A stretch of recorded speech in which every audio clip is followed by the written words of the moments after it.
S, ಮತ್ತೊಬ್ಬ ಲಾ department ಅವ್ರು ನಮ್ಮ ಜೊತೆ ಇದ್ದಾರೆ. ಸೊ ಅವರು 3 days ಇಂದ ಈವೆಂಟ್ ಅಟೆಂಡ್ ಮಾಡಿದ್ದಾರೆ. ಸೊ ಅವ್ರ ಅಭಿಪ್ರಾಯ ಏನಿದೆ ಅಂತ ಕೇಳೋಣ. ಗುಡ್ ಆಫ್ಟರ್ನೂನ್ ಮ್ಯಾಮ್, ನಮಸ್ತೆ. And welcome to the show first of all. Thank you. Ma'am, 3 days ಇಂದ ನೀವು ಇವೆಂಟ್ ಅಟೆಂಡ್ ಮಾಡಿದ್ದೀರಾ and lots things is going on and ತುಂಬಾ ವಿಚಾರಗಳು ಚರ್ಚೆ ಆಗಿದೆ, ತುಂಬಾ ವಿಚಾರಗಳನ್ನ ನಾವೆಲ್ಲ ಕಲ್ತ್ಕೊಂಡಿದ್ದೀವಿ. ಸೊ ಅದರ ಬಗ್ಗೆ ಯುನೆಸ್ಕೋ ಫಸ್ಟ್ ಟೈಮ್ ಕರ್ನಾಟಕದಲ್ಲಿ ಈ ಒಂದು ಇವೆಂಟ್ ನ ಕಂಡಕ್ಟ್ ಮಾಡಿದೆ. ಸೊ ಅದ್ರ ಬಗ್ಗೆ ನಾನು ಕಾಮಾಕ್ಷಿ ಅಂತ, public prosecutor, NDPS court Bengaluru.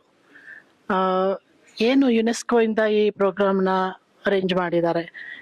Organise ಮಾಡಿರೋದು ತುಂಬಾ ಚೆನ್ನಾಗಿದೆ. ಆದ್ರೆ ಇಲ್ಲಿ ಏನು ನಾವು ಡಿಸ್ಕಸ್ ಮಾಡಿದೀವಿ, ಮೀಡಿಯಾ, ಜರ್ನಲಿಸ್ಟ್ಸ್ ಮತ್ತೆ ಪ್ರಾಸಿಕ್ಯೂಟರ್ಸ್, ಪರ್ಟಿಕ್ಯುಲರ್ಲಿ ಪ್ರಾಸಿಕ್ಯೂಟರ್ಸ್ ಪಾತ್ರ ಏನಿದೆ ಇದರಲ್ಲಿ, to safeguarding their rights of speech and expression.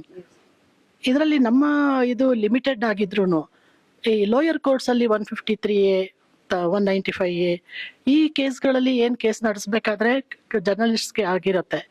ಇನ್ಸೈಟ್ಮೆಂಟ್ to offence ಒಂದೊಂದ್ಸರಿ ಪ್ರೊವೊಕೇಟಿವ್ ಆಗಿರುತ್ತೆ. ಜರ್ನಲಿಸ್ಟ್ಸ್ ವರದಿಗಳು ಅದನ್ನ ಅಫೆನ್ಸ್ ಅಂತ ತಗೊಂಡು ನಾವು ಪ್ರಾಸಿಕ್ಯೂಟ್ ಮಾಡ್ಬೇಕಾದ್ರೆ ಏನೆಲ್ಲ ಸೇಫ್ ಗಾರ್ಡ್ಸ್ ಯೂಸ್ ಮಾಡಬೇಕು, ಇಂಟರ್ನ್ಯಾಷನಲ್ ಪ್ಯಾರಾಮೀಟರ್ಸ್ ಏನಿದೆ, ಅದನ್ನೆಲ್ಲ ಯುನೆಸ್ಕೋ ಇದರಿಂದ ನಮಗೆ ತುಂಬಾ ಚೆನ್ನಾಗಿ ಹೇಳಿದ್ದಾರೆ.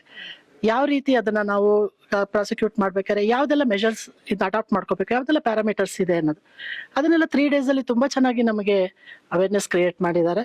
ಇಲ್ಲಿ ಒಂದು 28ರಿಂದ 30 ಜನ ಪಬ್ಲಿಕ್ ಪ್ರಾಸಿಕ್ಯೂಟರ್ಸ್ ಬಂದಿದ್ದೀವಿ.